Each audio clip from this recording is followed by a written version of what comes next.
नदी, जंगल और इन आदिवासियों के बीच का रिश्ता अनादि है। यहाँ मछली पकड़ना सिर्फ भोजन का साधन नहीं, एक परंपरा है, एक कौशल जो पीढ़ियों से सीखा जाता है। हर जाल फेंकना, हर खींच, हर प्रतीक्षा प्रकृति के साथ उस तालमेल का हिस्सा है जो शहर कभी समझ नहीं सकता।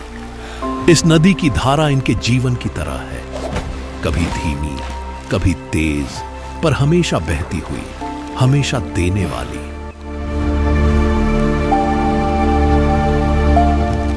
शिकार इन आदिवासियों के लिए यह कोई खेल नहीं, बल्कि जीवित रहने का एक प्राचीन विज्ञान है।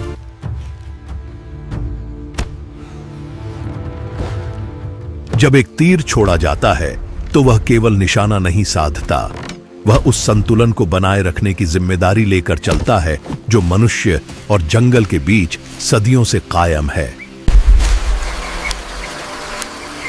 शिकार का असली कौशल केवल हथियार चलाने में नहीं, बल्कि उन संकेतों को पढ़ने में है जिन्हें जंगल चुपचाप छोड़ देता है। यह पदचिह्न, टूटी हुई टहनी, मिट्टी में दबा हल्का सा निशान, इन सब में व्यवस्था और दिशा छिपी होगी। आदिवासी शिकारी इस भाषा के उस्ताद हैं।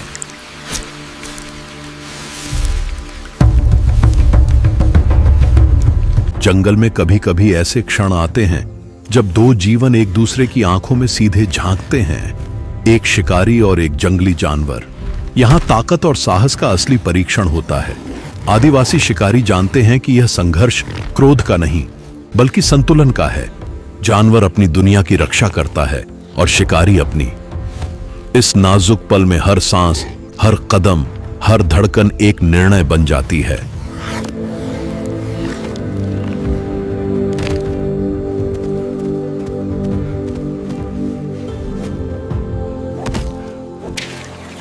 पानी की यह दैनिक यात्रा इस जनजाति के जीवन का सबसे महत्वपूर्ण हिस्सा है।